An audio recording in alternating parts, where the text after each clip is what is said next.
On behalf of our center and our partners, the World Economic Forum and the Bill and Melinda Gates Foundation, I'd like to extend a very warm welcome to our audience here in New York, as well as our larger virtual audience participating online today. The Event 201 scenario is fictional.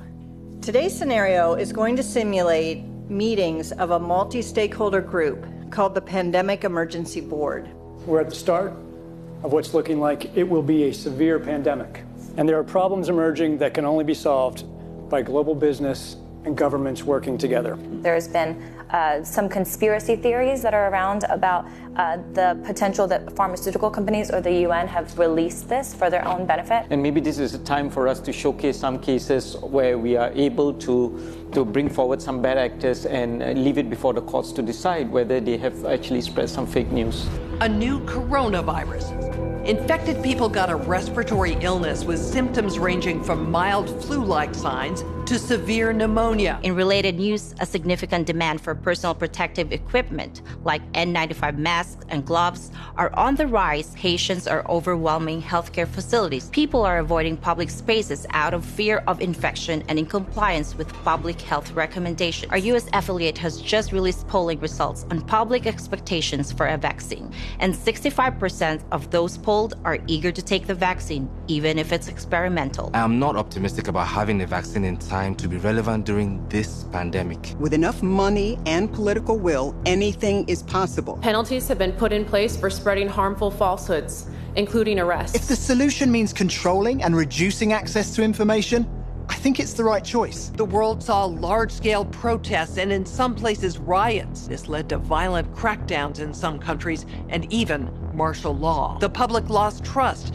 in their respective administration. Economists say the economic turmoil caused by such a pandemic will last for years. The societal impacts, the loss of faith in government, the distrust of news, and the breakdown of social cohesion could last even longer. We have to ask, did this need to be so bad?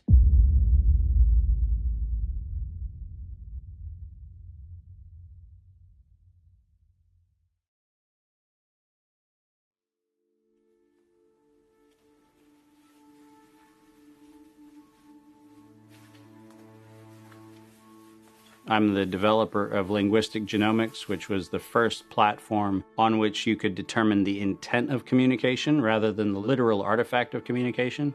But we've also used that technology for a number of other applications in defense and intelligence and finance, and most notably, in the early 2000s, my company was responsible for bringing down what was, at the time, one of the largest tax frauds in U.S. history. We maintained a series of inquiries into every individual, every organization, and every company that is involved in anything that either blurs the line of biological and chemical weapons or crosses that line in any of 168 countries. In 1999, there were 1 million patents digitized by IBM. And those 1 million patents were the first time human innovation had been put into an electronic digital searchable format. We took that information and we did a very simple exercise using our linguistic genomics technology, where I made the horrific assessment that approximately 1/3 of all patents filed in the United States were functional forgeries, meaning that while they had linguistic variations, they actually covered the same subject matter. In 1999, patents on coronavirus started showing up, and thus began the rabbit trail. March 2003, panic grips Hong Kong as a deadly new virus sweeps through the city. In 2003, the Center for Disease Control saw the possibility of a gold strike, and that was the coronavirus outbreak that happened in Asia. They saw that a virus they knew could be easily manipulated was something that was very valuable, and in 2003 they sought to patent it. And they made sure that they controlled the proprietary rights to the disease, to the virus, and to its detection, and all of the measurement of it. We know that Anthony Fauci, that Ralph Baric, that the Center for Disease Control, and the laundry list of people who wanted to take credit for inventing coronavirus were at the hub of this story. From 2003 to 2018, they controlled 100% of the cash flow that built the empire around the industrial complex of coronavirus. The World Health Organization has officially named the novel coronavirus the novel coronavirus outbreak. The World Health Organization has declared a pandemic, an international public health emergency. While we know that the coronavirus manipulation started with Dr. Ralph Baric in 1999. The major characteristics of SARS, MERS, and SARS coronavirus 2, it's a good way for you... Ralph Baric is the researcher at the University of North Carolina, Chapel Hill, who's famous for his chimeric coronavirus research.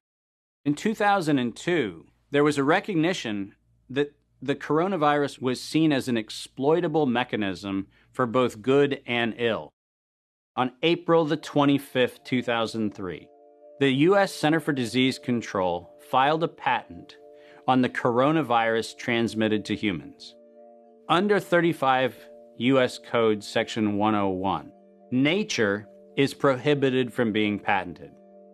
Either SARS coronavirus was manufactured, therefore making a patent on it legal, or it was natural, therefore making a patent on it illegal. If it was manufactured, it was a violation of biological and chemical weapons, treaties, and laws. If it was natural, filing a patent on it was illegal. In either outcome, both are illegal. In the spring of 2007, the CDC filed a petition with the Patent Office to keep their application confidential and private. They actually filed patents on not only the virus, but they also filed patents on its detection and a kit to measure it. Because of that CDC patent, they had the ability to control who was authorized and who was not authorized to make independent inquiries into coronavirus. You cannot look at the virus, you cannot measure it, you cannot develop a test kit for it. And by ultimately receiving the patents that constrained anyone from using it, they had the means, they had the motive, and most of all, they had the monetary gain from turning coronavirus from a pathogen to profit. Developing and owning a coronavirus vaccine has become a biotech arms race with political overtones. This vaccine gold rush is starting to bother me. Gold rush. Let's keep that in mind. And so somewhere between 2012 and 2013, something happened. The federal funding for research that was feeding into places like Harvard, Emory, University of North Carolina, Chapel Hill, that funding suddenly became impaired by something that happened at the NIH, where the NIH got this little tiny moment of clarity and said, I think something we're doing is wrong. And in 2013, the NIH said, gain-of-function research on coronavirus should be suspended. The National Institutes of Health had a moral and social and potentially legal reason to object to research. But the letters that were sent to the researchers essentially said, you are receiving notice that we're telling you to stop. And now on the bottom of the page, we're going to clarify what stop means. Keep going. But when the heat gets hot in 2014 and 15, what do? You offshore the research. You fund the Wuhan Institute of Virology to do the stuff that sounds like it's getting a little edgy with respect to its morality and legality. But do you do it straight way? No. You run the money through a series of cover organizations to make it look like you're funding a U.S. operation, which then subcontracts with the Wuhan Institute of Virology. The U.S. could say, China did it. China could say, the U.S. did it. And the cool thing is, both of them are almost telling the truth. Where did the coronavirus come from? There is a new investigation into its origins.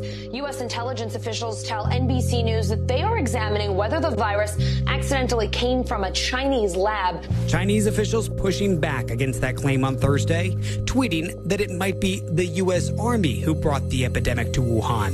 I was the first person in the world to look at an epidemic and study its characteristics and prove that it was due to biological warfare and was not a natural occurrence. So I published that 28 years ago. Early in this pandemic, I did not think the coronavirus was a natural occurrence from bats. I feel quite convinced that this was a laboratory-designed organism. There have been hundreds and hundreds of leaks from high-containment laboratories that do research on pathogenic coronaviruses and other potentially lethal organisms. I was particularly interested in a paper that came out in Nature Medicine by 5 scientists claiming that it was definitely a natural occurrence rather than a lab construct. But the arguments they used did not hold water. They didn't really make a lot of scientific sense. And yet all kinds of very important people started parroting what this paper said. And so that, of course, got me scratching my head saying, why are these people risking their reputation when it's obviously illogical, doesn't hold water? Somebody must have made them publish this, and somebody must have told these other people that they have to say it's a great piece of science. You were quoted as saying it was a meticulous job done professionally. It could be done by somebody very expert in molecular biology, I think. Et c'est pas naturel, c'est ce que vous voulez dire? Non, ce n'est pas naturel, c'était un travail de professionnel, un travail de biologiste moléculaire. C'est un travail très minutieux, on peut dire d'horloger, on peut dire au niveau des séquences. Mais dans quel but? Dans quel but, ça, ce n'est pas clair. Moi, j'expose, si vous voulez, mon travail, c'est d'exposer les faits, c'est tout. See, the problem with all of this is the evidence is right in front of our face. And when confronted with evidence, we are told fact checkers are somehow transcendent. The pace of our modern world makes it nearly impossible for working people to research the events and policies that shape their lives. When seeking answers to life's most pressing questions, where do we go first? Google. Enter the subject, hit go, and there it is. Only what they want us to see.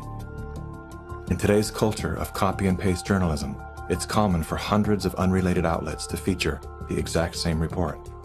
This is not the result of laziness. This is by design. When we see identical headlines across seemingly unrelated platforms, the logical mind concludes, well then, it must be true. The illusion that numerous news sources have arrived at the same conclusion gives us confidence to share the chosen narrative. And just like that, we become the unwitting pushers of propaganda. Search engines are the holy grail for those seeking to control the narrative. Google is already more powerful in terms of its control over people's lives than almost every government on the planet. As the most influential search engine in the world, through its ubiquitous reach, Google has more power to influence U.S. elections than any foreign nation. You testified before this committee. You said in subsequent elections, Google and Facebook and Twitter and big text manipulation could manipulate as many as 15 million votes in a subsequent election? And the methods that they're using are invisible. They're subliminal. They're more powerful than most any effects I've ever seen in the behavioral sciences, and I've been in the behavioral sciences for almost 40 years. The blacklists is something that Google said didn't exist, and they testified that under oath. And nothing but the truth, so help you God. I do. Now, me as an engineer, I just did a search on Google's internal search engine, and guess what I found? It had blacklisted search terms like cancer cures. Why is Google deciding what people can and cannot search for? What was once an efficient tool for navigating the world of information is now a network for global surveillance, data collection, and social engineering. Now let's take a look at a few of the most commonly used fact checkers, beginning with Snopes. The husband and wife duo of David and Barbara Mickelson founded Snopes.com in 1995. They had no journalism background or training whatsoever. They built their fact-checking empire by using Google as their primary verifying source. The Mickelsons divorced in 2015. Barbara sued David for embezzling money that he had allegedly spent on prostitutes, as well as a lavish honeymoon with his new wife, who worked as an escort in Las Vegas before joining the Snopes cast of characters. In 2017, David Mickelson's new business partners filed a lawsuit accusing Mickelson of multiple counts of fraud and embezzlement. Snopes proclaims to be the internet's go-to source for discerning what is true and what is total nonsense. Yet one glance at their history of fact-free checking tells another story. When Dr. Mikovits claimed she was arrested without a warrant and jailed without a charge, Snopes rated her statement false. Had they bothered to explore the arrest documents, they would have seen that indeed there was neither a warrant nor signatures to officiate a charge, a fact that I confirmed with members of Dr. Mikovits' legal team. Was there a search warrant? No. And was she ever charged? No. Never charged with a crime. 100% correct. Judy has never been charged with any crime. Facebook's fact-checking arm, PolitiFact, is owned by the Poynter Institute, which has received substantial funding from big pharma allies such as Google and the Bill and Melinda Gates Foundation. Like Snopes, PolitiFact has a history of misleading the public. In late January of 2019, PolitiFact, Snopes, and FactCheck.org raced to squash the notion that coronavirus and its treatments were patented. They reviewed only 3 of the 4,452 publicly available patents, which unmistakably show that SARS coronavirus detection and treatment have been widely patented by both the public and private sectors. Facebook's founder pledged to the WHO, saying they would remove false claims and block exploitative ads. They're working with the World Health Organization and with the NHS, so they have a hotline, if you like, from those official sources. Wikipedia is the go-to destination for introductions to people, places, and things. Wikipedia is supported by the Wikimedia Foundation, a non-profit parent organization with a long history of politically tied funders. Many named, many anonymous. What exactly does a Wikipedia donor receive in exchange for their generosity? What began as an unbiased open-source platform is now weaponized to undermine the work and reputation of anyone deemed a threat to its stakeholders. And once they smear you, they lock you out from making corrections to your own bio. In summary, most independent fact-checkers are neither independent nor factual. Simply put, they are political spin machines. And so what they have done is they've decided that there's an approved narrative. If it is in line with the CDC's public pronouncements, and if it's in line with the World Health Organization public pronouncements, it is presumed to be correct. I don't have to remind many Americans that the Center for Disease Control was the one that said you should use DDT in your homes. Used right, it is absolutely harmless to humans and animals. Remember the name, DDT. It spells certain death. A scientific panel today reported that pesticides may indeed represent a grave threat to mankind. Remember the swine flu scare of 1976? That was the year the U.S. government told us all that swine flu could turn out to be a killer, and Washington decided that every man, woman, and child in the nation should get a shot to prevent a nationwide outbreak, a pandemic. Well, 46 million of us obediently took the shot. Did anyone ever come to you and say, there's the possibility of neurological damage if you get into a mass immunization program? No. No one ever did? No. I can't believe that they would say that they did not know that there were neurological illnesses associated with influenza vaccination. That simply is not true. We did know that. Then he's lying. I guess you would have to make that assumption. Then why does this report from your own agency list neurological complications as a possibility? You didn't feel it was necessary to tell the American people that information. Dr. Sensor's CDC also helped create the advertising to get the public to take the shot. The vaccines are safe, so roll up your sleeve. And now Americans are claiming damages from Uncle Sam amounting to $3.5 billion. By far the greatest number of the claims, 2/3 of them, are for neurological damage or even death. There are serious concerns tonight about how well the CDC controls dangerous germs at its own labs after yet another safety lapse. For the third time in a month, the CDC acknowledged deadly pathogens were handled incorrectly in government labs. That CDC is the CDC that allegedly is looking out for your public health. When we start with the assumption that the official dogma has to be the objective standard, then what fact checkers look for is a piece of published media that confirms the statement made by that particular organization. And then debunkers and conspiracy theorist blower-uppers come in and say, we're going to make this thing clearly the scam that it is. Every media outlet that is in the public media right now has planted evidence, and they have re-ranked pages. So if you look today at face mask wearing, and if you look today at social distancing studies, you will see the studies that used to be number 1, number 2, number 3 on the pages of PageRank search don't exist anymore. And what is there are studies that wind up having headlines that support the common narrative. They're planting evidence to back into the narrative of the story that they're looking for. Because it turns out that after every single effort to disrupt the electoral process has failed, you suddenly have nature's gift, COVID-19. You're going to be hearing more about advanced guidelines? Because if you can keep people from assembling, guess what they're not talking about? They're not talking about the issues of the campaign. If you can keep people in their homes, the only source of information that you can have is what you curate for them.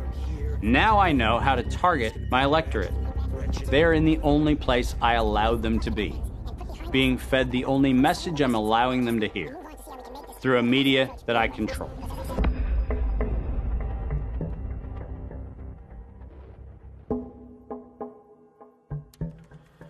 Since the invention of the printing press, there's been a battle to control disseminated information. In the early 1900s, oil tycoon John D. Rockefeller took control of every newspaper and news editor of his era. He became America's first billionaire, paving the way for the power-hungry ever since. Thus began the gold rush for the modern world's most precious resource, the narrative. Do you have any people being paid by the CIA who are contributing to a major circulation American journal? During a Senate committee investigation, it was revealed that the CIA had been conducting a covert operation to infiltrate and control U.S. media. They called it Operation Mockingbird. We do have people who submit pieces to American journals. Do you have any people paid by the CIA who are working for television networks? This, I think, gets into the kind of details, Mr. Chairman, that I'd like to get into in executive session. Over 3,000 CIA contracted and trained operatives were placed in key positions within top media outlets. Posing as editors and journalists, these well-paid actors never dared to question the effect of their lives on the world beyond their cozy studio. How often does the CIA manipulate the media in this way? It goes beyond your wildest imagination. Setting up student organizations so they could draw radical students in. 5,000 university professors co-opted to help the CIA manipulate people's minds. Journalists in the U.S., including big-name journalists, co-opted to function routinely to help the CIA put out stories and biases to the world. As this 1952 CIA memo says, the aim is controlling an individual to the point where he will do our bidding against his will. It's a great brainwashing process to change the perception of reality of every American to such an extent no one is able to come to sensible conclusions in the interest of defending themselves, their families, their community, and their country. Would you say that continues today? Well, I would think probably for a reporter it would continue today, but because of all of the revelations, I think you've got to be much more careful about it. So how do we know that Operation Mockingbird still isn't in effect? Well, we don't.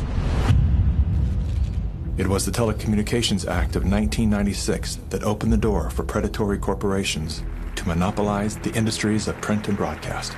This bill protects consumers against monopolies. It guarantees the diversity of voices. Today, A handful of corporate empires own and control the vast majority of everything you read, hear, and watch. From the biggest movie studios, television and radio networks, newspapers and magazines, to the vast universe of internet news and entertainment sites. Amazon has transformed its operations in response to COVID-19 to protect employees and keep packages flowing. The company is keeping its employees safe and healthy while still delivering those packages to your doorstep. Keeping its employees safe and healthy. The company is keeping its employees safe. The company is keeping its employees safe. Millions of Americans staying at home are relying on Amazon. And that is how it works. It's like a house of mirrors, where you're seeing the same thing over and over and over again, except it's distorted. There's an industry that is paid to go after and target journalists, whistleblowers, and inundate our consciousness and the images we see to try to ruin, destroy, or smear the idea that they don't like or the person who's delivering it. You smear somebody with falsehoods and all the rest, and then you merchandise it. And then you write it, and if they see it's reported in the press, so they have that validation that the press reported the smear, and then it's called the wrap-up smear. Now I'm going to merchandise the press's report on the smear that we made. And it's a tactic. Welcome back, everybody. News personalities are not the only high-paid actors to serve the propaganda machine. Most late-night talk shows are owned by the same corporate overlords and thus follow the same script, only laced with a laugh. Our main story tonight concerns conspiracy theories. Last Week Tonight with John Oliver featured a skit entitled Coronavirus Conspiracy Theories. Like the claim that the moon landing was faked. First thing to note here is that Mr. Oliver opens with commentary about conspiracy theories that are completely unrelated to coronavirus. This is a standard tactic used by propagandists to set a tone so that anything that follows will be seen through the lens of absurdity. Plandemic, a pseudo-documentary filled with a hodgepodge of conspiracy theories. Mr. Oliver then does his best to debunk Dr. Judy's claim that she was arrested but never charged with a crime. She was absolutely criminally charged. This was not an oversight, but a blatant lie. Prior to the taping of this episode, Mr. Oliver had the official arrest documents that clearly prove that Dr. Judy was never charged with a crime. Mr. Oliver then attempts to debunk the idea that a beach, aka nature, holds any value in boosting our body's natural immune system. Instead of challenging the point with science, he kills it with a smear. Everything that you just said is insane. Television is not the truth. We deal in illusions, man. None of it is true. But you people sit there day after day, night after night, all ages, colors, creeds.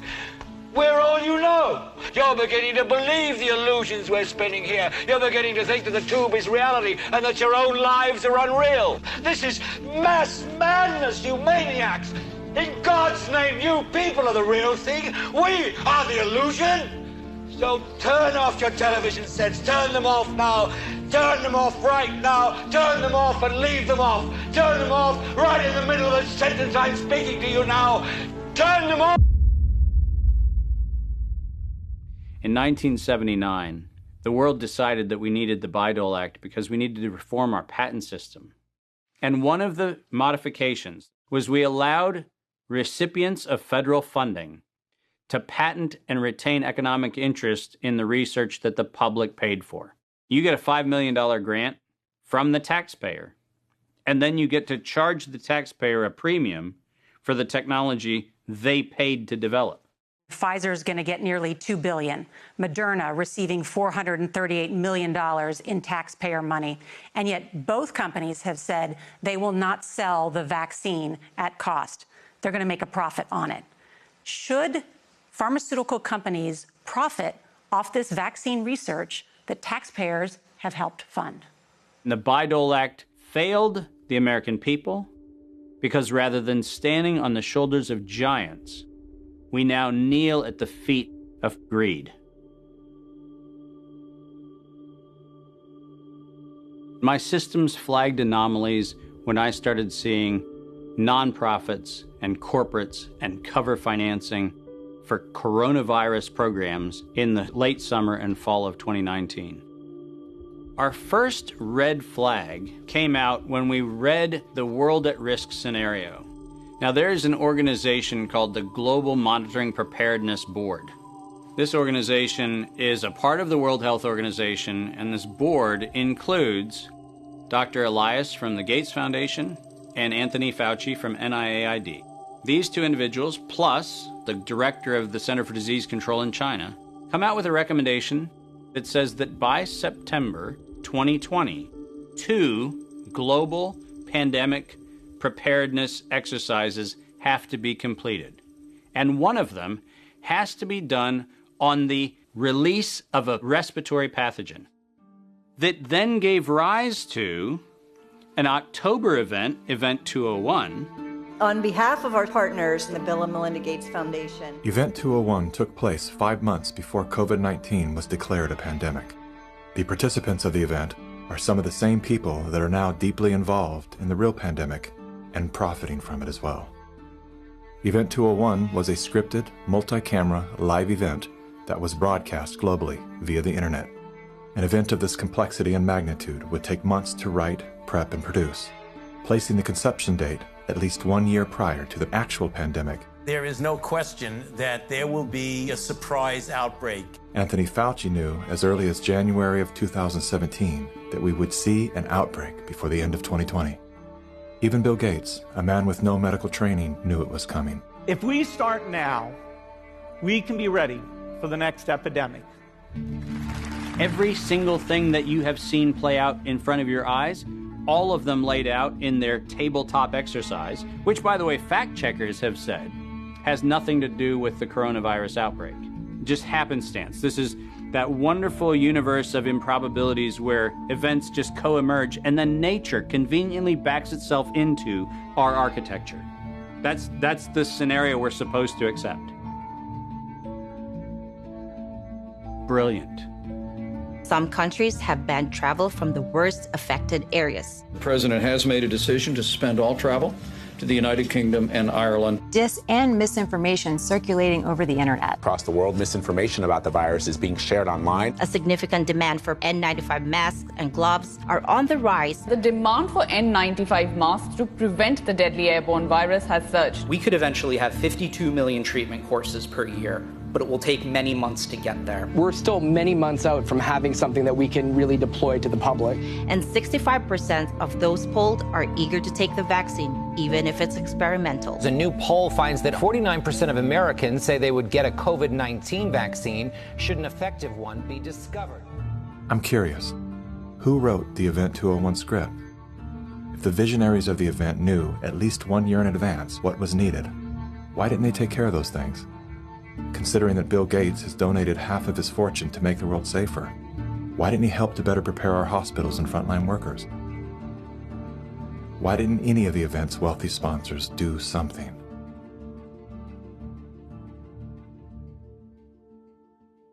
Now here we are. You know, we didn't simulate this. We didn't practice. On behalf of our partners in the Bill and Melinda Gates Foundation. So both the health policies and economic policies, we find ourselves in uncharted territory. Event 201 was not the first scripted exercise to prophesize the future with astonishing accuracy. Leaders of global health and business have been seeding reality with fictional scenarios for several decades. The scenario, obviously, is fictional. 1 year prior to Event 201, many of the same sponsors, hosts, and actors came together to produce a tabletop pandemic simulation for a fictional virus they branded Clade X. 1 year to produce a vaccine for this is too long. We should have stockpiled, we didn't, but we're going to have to look at that vaccine question to see if we can speed up the delivery. And if we do not have the public with us, we're in big trouble. In 2010, the Rockefeller Foundation released a 54-page document called Scenarios for the Future of Technology and International Development. Page 18 features the pandemic scenario, Lockstep, a world of tighter top-down government control and authoritarian leadership, with limited innovation and growing citizen pushback. China's government was not the only one that took extreme measures to protect its citizens from risk and exposure. During the pandemic, national leaders around the world flexed their authority and imposed airtight rules and restrictions. from the mandatory wearing of face masks to body temperature checks at the entries to communal spaces like train stations and supermarkets. Even after the pandemic faded, this more authoritarian control and oversight of citizens and their activities stuck, and even intensified. It's the United Nations in lockstep with the World Economic Forum. In what they are boasting will be the great reset of all our economies and of all our personal liberties. Now is a historical moment, a time. This pandemic has provided an opportunity for a reset. It is an opportunity we have never had before and may never have again. We must not miss this unique window of opportunity.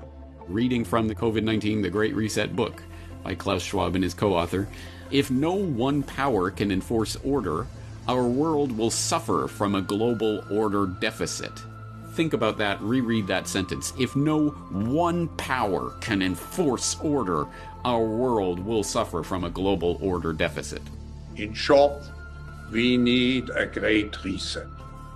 But how do the World Economic Forum and the United Nations intend to bring about this great reset they keep promising us? Well, they need national and state governments and other bodies to play along. And one of the key tools they are using is a three-word slogan: Build Back Better. We will build back better from the COVID crisis. Build it back better. To come back stronger and build back better. Build Canada back better. Build Back Better has bizarrely been the slogan for all sorts of different political groups around the world. Bill Clinton used it to promote the Clinton Foundation after the Haiti hurricane disaster. The recent cholera outbreak serves as a stark reminder of the urgency we face to address the strengthened reconstruction efforts in Haiti to help the people build back better. Haitian activists staged a protest outside Hillary Clinton's Manhattan office. The demonstrators claim billions of dollars were stolen through the Haiti Reconstruction Commission headed by Bill Clinton. They also say Haiti was used as a cover for foreign governments to funnel kickbacks of possibly hundreds of millions of dollars through the Clinton Foundation. Given that Clinton himself was the one who coined this term, Build Back Better, there's been very little transparency and accountability despite all these buzzwords, sustainable development, community consultation. Any disaster can be the perfect excuse to build back better by using the money that should be going to disaster relief to instead subsidize the UN agenda at the same time as making renewables investors very rich. So behind the great Haiti disaster story, that is used to cover up what Big Pharma, Big Oil, Big Bank is actually doing. The absolute first thing we have to keep in mind with the Great Reset is that this has absolutely nothing to do with any sort of virus or disease or anything of the sort. This is a coordinated agenda that has been years in the making. This isn't meant to end. The so-called Great Reset, which is deliberately designed to strip away your liberties and your rights using the tools of oppression and the opportunity provided by the COVID pandemic. Here we are now with an economy in crisis, but with an incredible opportunity. Not just to build back to where we were before, but better. It designed your cute and adorable Paul Grover with a message for listeners of the Great Reset. I know a thing or two about resetting. I reset my alarm clock every morning. But you are talking about resetting the entire world.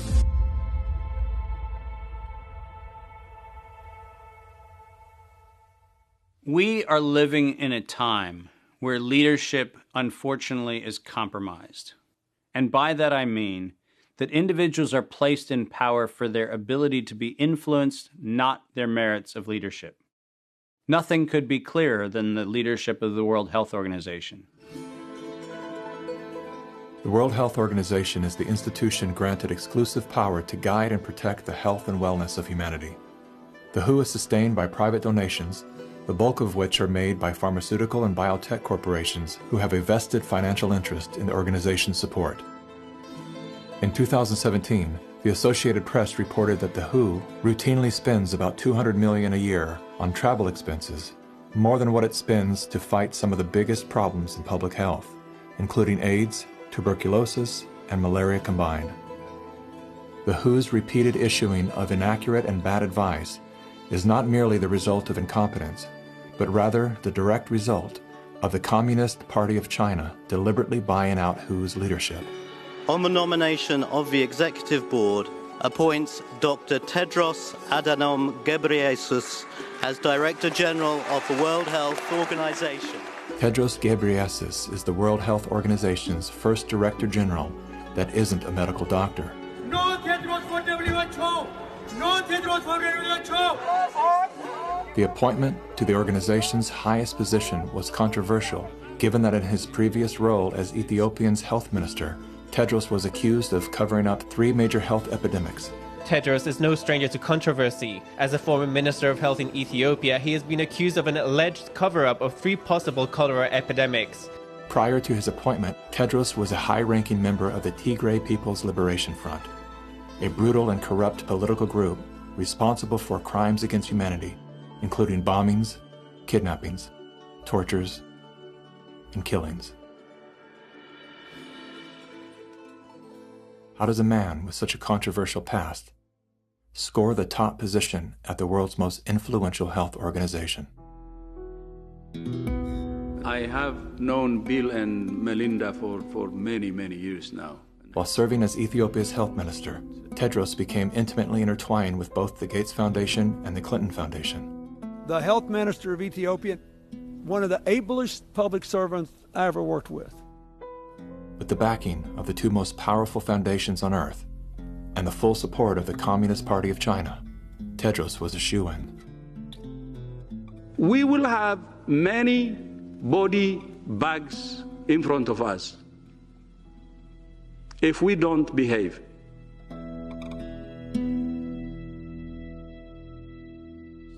You cannot find a person promoting this scenario that's not part of the interlocking directorates of the World Health Organization, the CDC, the NIAID, or the organizations that are the philanthropic cover organizations that fund them.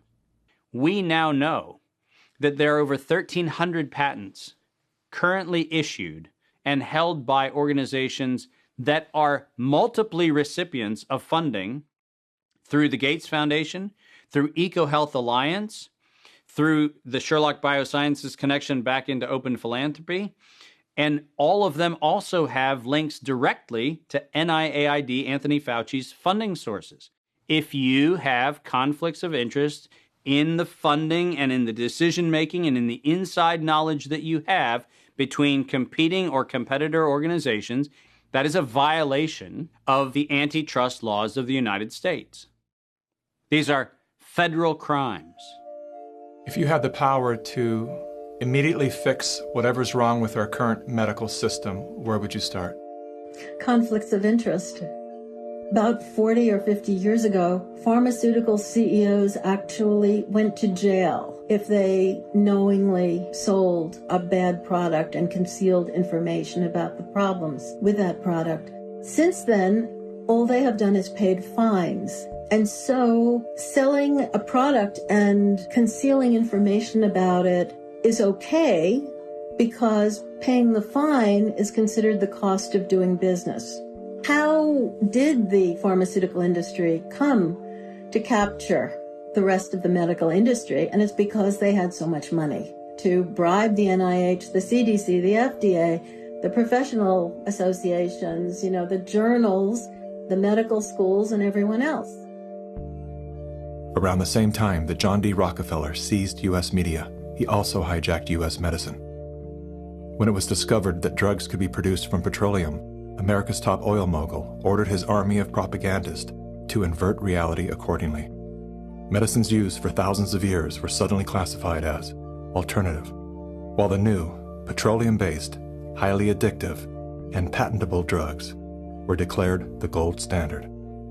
After buying the German pharmaceutical company that manufactured chemicals of war for Adolf Hitler, Rockefeller leveraged his political influence by pressing Congress to declare natural healing modalities unscientific quackery.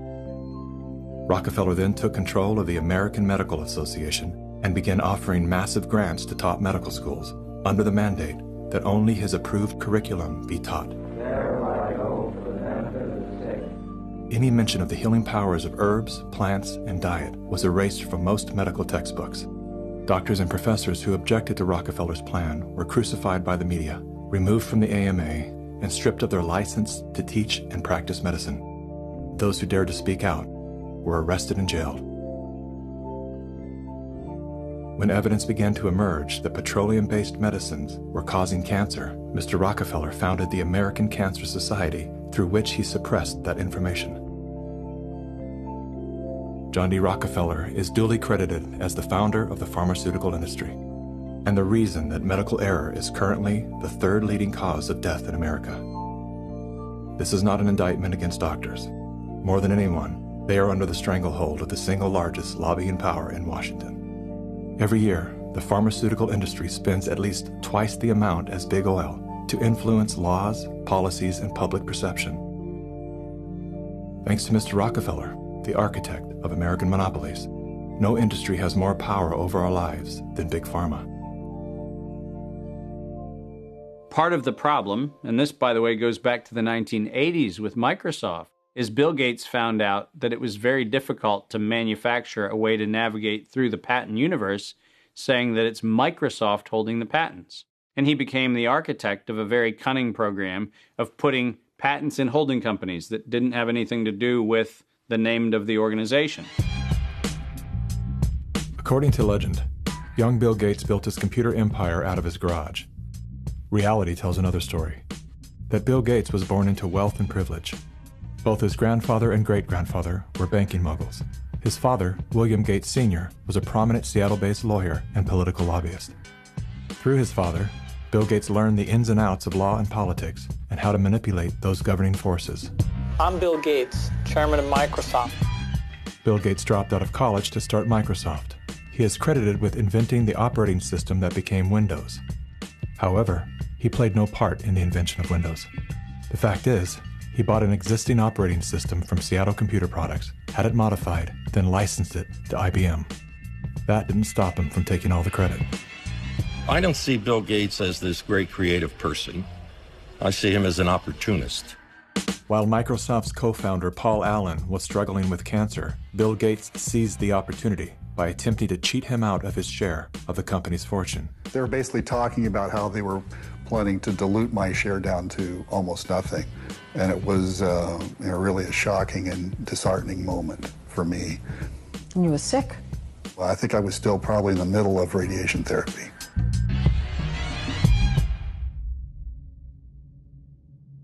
Gates' business strategies came under fire in 1998 when the United States Department of Justice sued Microsoft for antitrust violations. This is tape 3 of the videotape deposition of Bill Gates on September. During the 18-month trial, Gates gave hours of videotape testimony. What were the non-Microsoft browsers that you were concerned about in January of 1996? That month. Yes, sir. And what about it? What non-Microsoft browsers were you concerned about in January of 1996? I don't know what you mean concerned. What is it about the word concerned that you don't understand?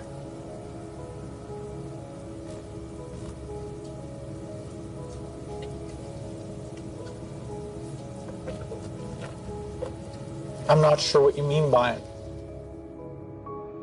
The Justice Department has charged Microsoft with engaging in anti-competitive and exclusionary practices designed to maintain its monopoly in personal computer operating systems. In a move to overshadow the negative press, Gates invested $100 million to set up the Bill and Melinda Gates Foundation. Overnight, Bill Gates transformed his public image from ruthless tech monopolizer to the world's most generous philanthropist. I'm pleased to announce that we're pledging an additional $1 billion to We had the chance to witness Bill Gates 2.0, the man you don't know. The rebranding campaign paid off. His net worth swiftly doubled, earning Bill Gates the title of richest man in the world. You've invested $10 billion in vaccinations over the last 2 decades, and you figured out the return on investment for that. And it kind of stunned me. Can you walk us through the math? In a Wall Street essay, Bill Gates declared vaccines the best investment I've ever made. There's been over a 20-to-1 return. So if you just look at the economic benefits, that's a pretty strong number compared to anything else. The Gates Foundation expanded rapidly into a massive, vertically integrated, multinational corporation, controlling every step in a supply chain that reaches from its Seattle-based boardrooms to the villages of Africa and Asia. Is the world's largest private philanthropy causing harm?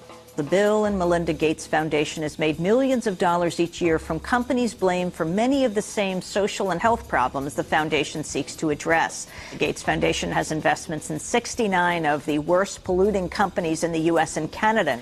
Other companies in the foundation's portfolio have been accused of transgressions, including forcing thousands of people to lose their homes, supporting child labor, defrauding and neglecting patients in need of medical care. The Gates Foundation has not provided details.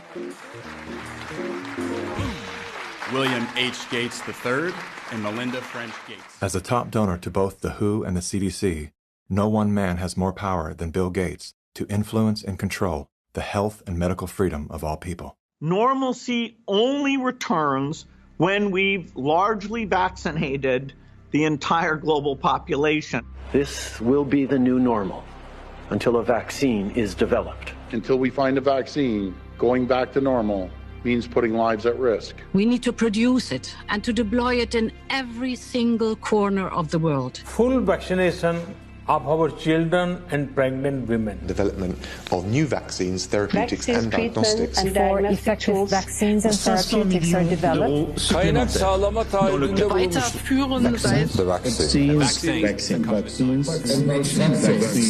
We've already bought the syringes. We already know where it's going to happen. We're thinking about what that's going to be. It's all part of this plan. Our military is now being mobilized, so at the end of the year, we're going to be able to give it to a lot of people very, very rapidly.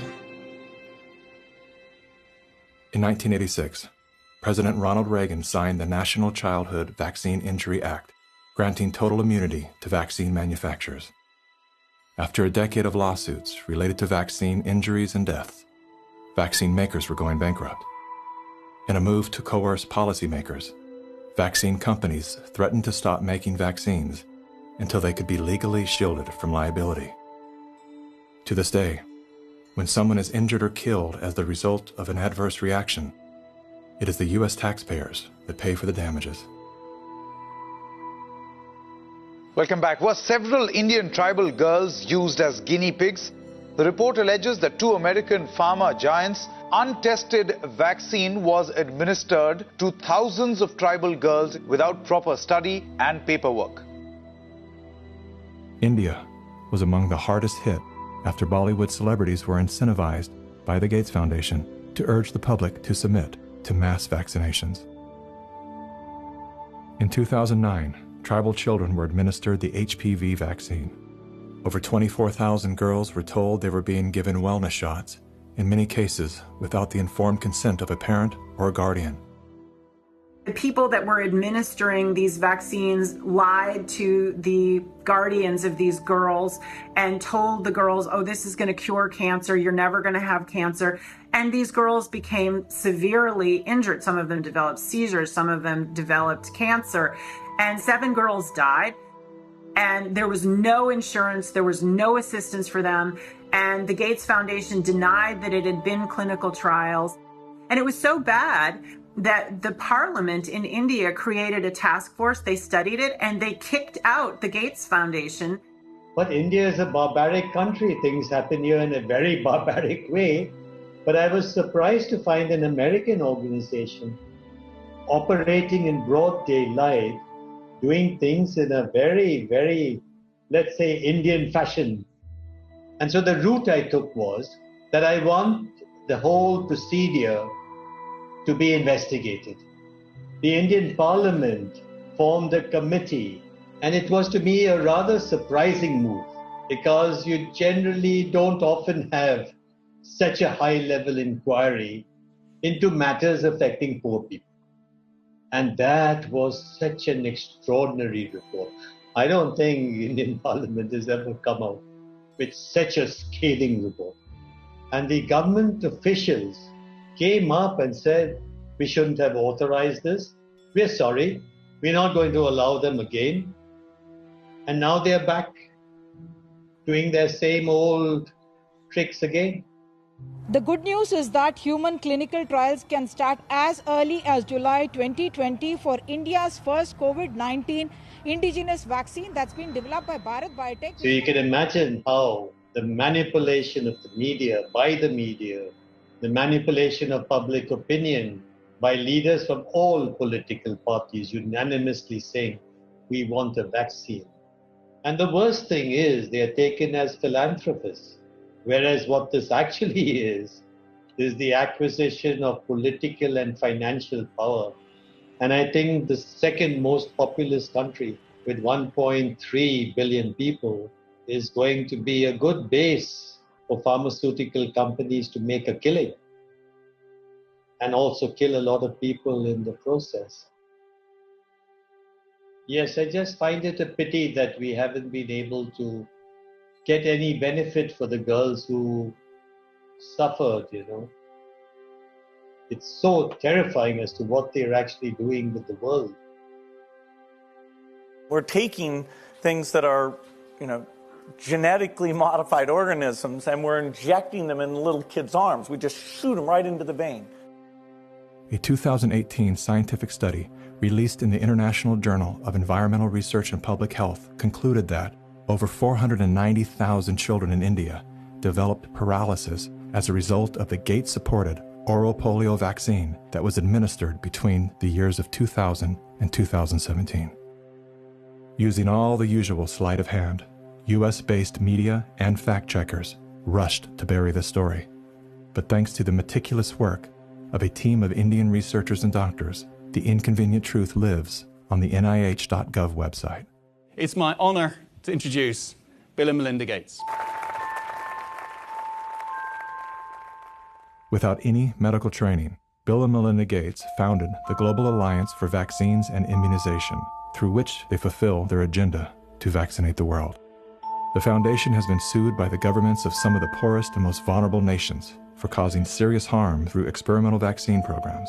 If you just look at healthcare workers around the world, they deserve to get the vaccine first. Here in the United States, really, it's going to be Black people who really should get it first, and many Indigenous people. Vaccines were always taught to us that it was safe, it was healthy. This is things that we had to do.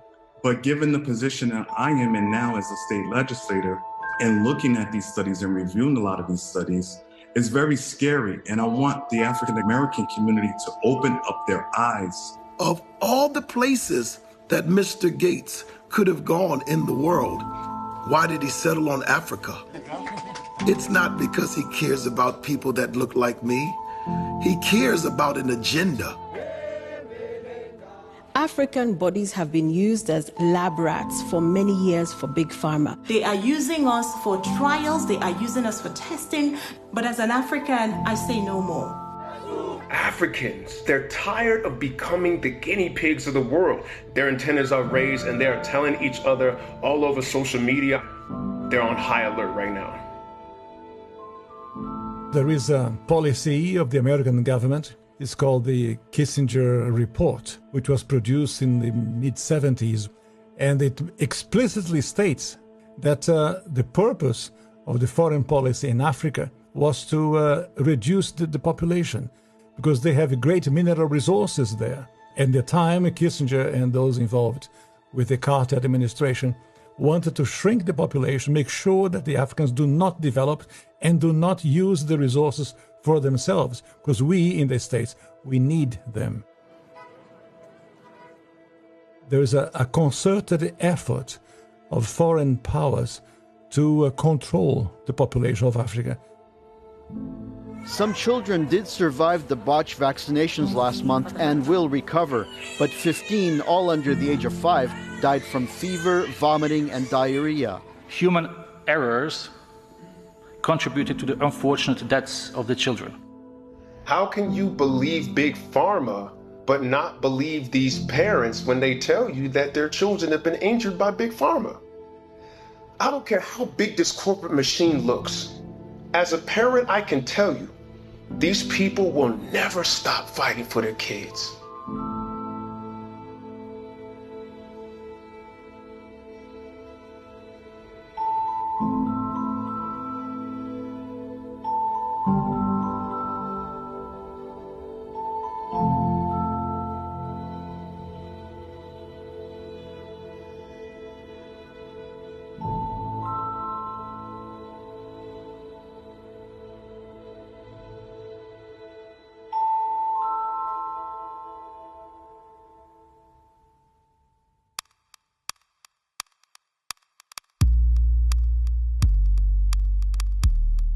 It would take hours to list all of the questionable initiatives that Bill Gates is involved in.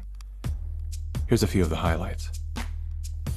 Gates is one of the key funders in the stratospheric-controlled perturbation experiment designed to block out the sun in an effort to control global warming by releasing massive amounts of calcium carbonate and other materials into the upper atmosphere. Critics, including environmental scientists, have called the project a global genocide experiment. Gates has invested over $1 billion in Earth Now's global surveillance project.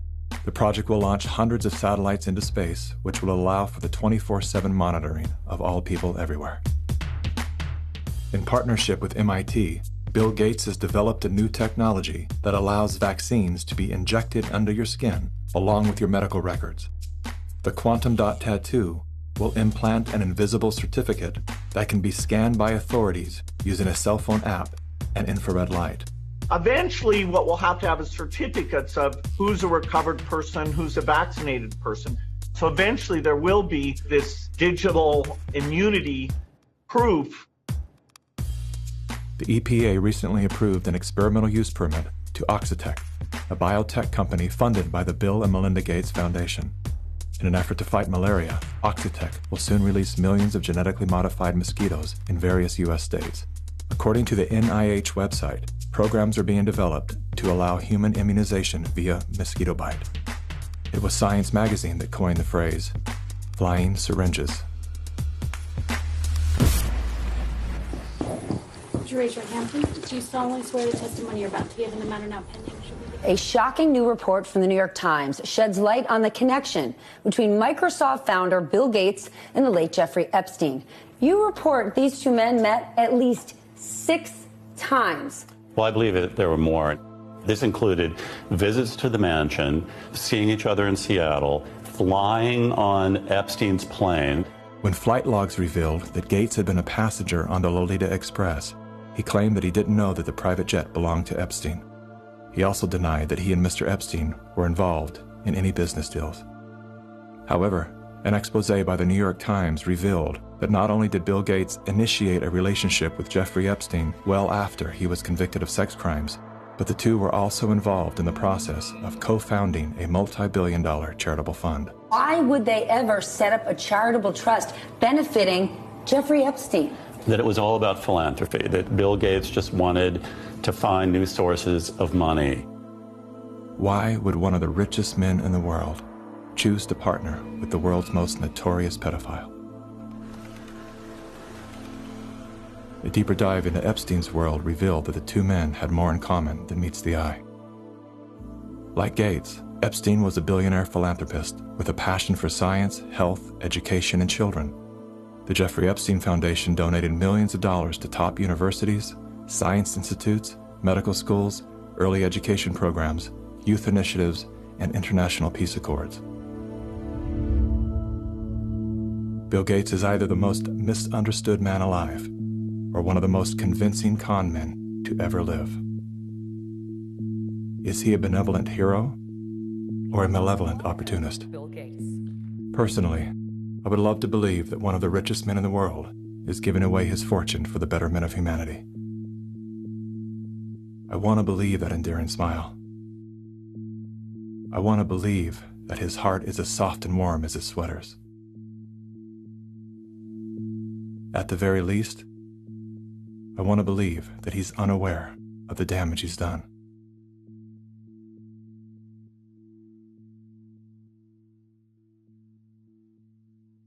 I'm happy to announce that we've discovered a vaccine.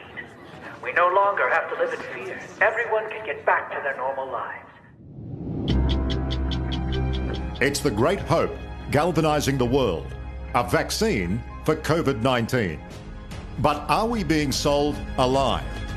After all, COVID-19 is the 7th coronavirus to strike mankind, and we've never found a vaccine for any of them.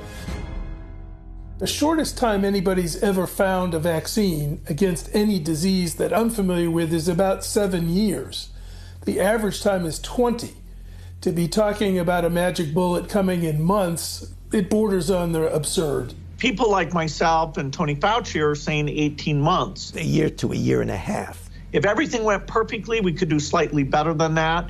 But there will be a trade-off. We'll have less safety testing than we typically would have. And so governments will have to decide, do they indemnify the companies and really say, let's go out with this? Something that people should know about COVID-19 vaccines is they fall today under the PrEP Act, which came into being after 9/11 and after an anthrax scare. And this law gives virtually blanket liability protection. It's basically impossible to get any kind of compensation if you're injured. So people need to understand that if you take COVID-19 vaccines, you are absolutely on your own. If you're permanently injured, if you lose your job, if your healthcare expenses go through the roof, tough luck. Volunteers all across the country began getting shots today as part of the final phase of testing for an experimental vaccine being developed by the NIH and the drug company Moderna. The side effects for the Moderna vaccine sound concerning. We looked. After the second dose, at least 80% of participants experienced a systemic side effect. So, are these vaccines safe? Well, the FDA, not being pressured, will look hard at that. The FDA is the gold standard of regulators, and their current guidance on this, if they stick with that, is very, very appropriate. And the side effects were not super severe. That is, it didn't cause permanent health problems for the things there. Moderna did have to go with a fairly high dose. And so, to get the antibodies. This isn't a vaccine story. This is a population management story. If your goal is to make this beautiful earth that we live on an exclusive playground for the entitled few, then populations that get in the way are a problem. And it is the empirical impulses of individuals who have decided that by outranking the rest of humanity, they can dictate upon humanity the conditions of their existence. Now we need to go and look in families to find those people who may be sick and remove them and isolate them. This bill enables the police to enter a home without a warrant. Madam Speaker, the police have never held that power. We will find out who lives in the house. And if it's someone that is refusing, we will definitely consult with our health officer to look into next steps. So the Sheriff's Department and the Health Department showed up at her door with orders for her and her husband to wear ankle monitors. The couple says they never denied self-quarantining. You will no longer be able to leave home. Only one person will be able to go shopping once per day. Recreational activity is now no longer allowed. You will be allowed to have 1 hour of exercise no further than 5 kilometres from your home. Are you serious? Just for not having a mask? For no mask? Are you serious? We will shut you down. We will cite you. And if we need to, we will arrest you and we will take you to jail. You know the old expression about snitches? Well, in this case, snitches get rewards. Some people are ratting their neighbors out, calling the police, but others are turning to the internet, where social distance shaming has gotten ugly. In a time of crisis, trying to force compliance upon a population by making neighbors and friends distrust one another is exactly the opposite tactic we actually need. When human societies lose their freedom, it's not usually because tyrants have taken it away. It's usually because people willingly surrender their freedom in return for protection against some external threat. That's what I fear we are seeing now. This is a cognitive dissonant moment, which is being imprinted in your brain, just like remember the Great Depression, remember 9/11. Weapons of mass destruction. We are being conditioned to have the excuse for unbelievable acts of tyranny, which will be justified by remember 2020. And your loved ones, those that die, those that are infected, they're being used as cannon fodder, which is the ultimate desecration of their honor and integrity. And this is also a test of humanity, to see how much of our liberty we will let go before we finally draw the line under enough. Benjamin Rush, a signer of the Declaration of Independence, stated, "Unless we put medical freedom into the Constitution, a time will come when medicine will organize into an undercover dictatorship to restrict the art of healing to one class of men and deny equal privileges to others. That time is now." Well, this won't be the last pandemic that we face. So we, we'll have to prepare for the next one. That, I'd say is, will get attention this time. Mm-hmm.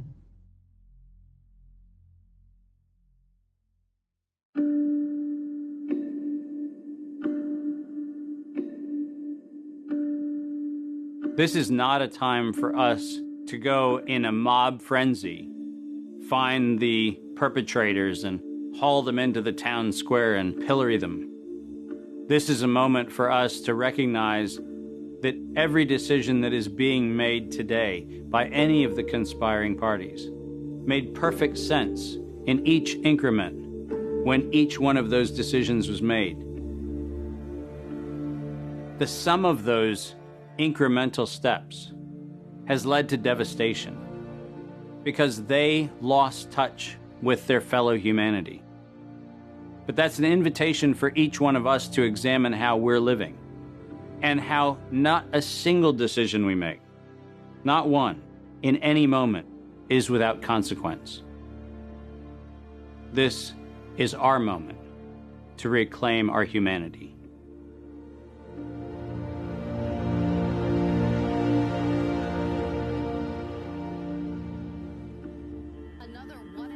Our lives are shaped and guided by stories.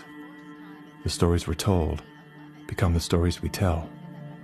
The more we hear them, the more we believe them.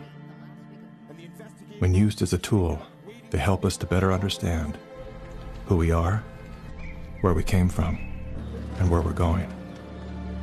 When used as a weapon, they can be deadly. One of the most dangerous stories we've been told is the one that goes something like this. Humanity is a failed experiment.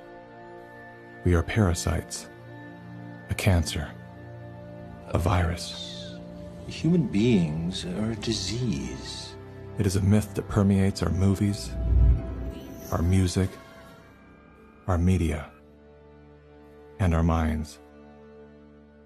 As they say, repeat a lie often enough, it becomes truth.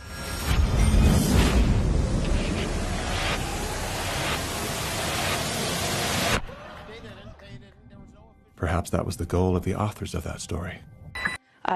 We feel too afraid to have kids because we feel that we're heading towards civilization breakdown as a result of... Fear shuts down the part of our brain designed to solve problems.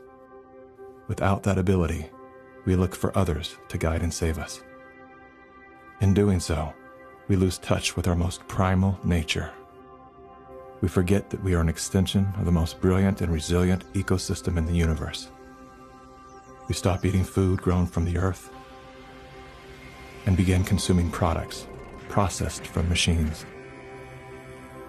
We trade medicines that heal for drugs that harm. We abandon love and liberty for debt and dependency. The good news is, our story is not over. The climax has yet to come. That moment when the hero rises from defeat, summoning a force they forgot they had. A force within, a force of nature.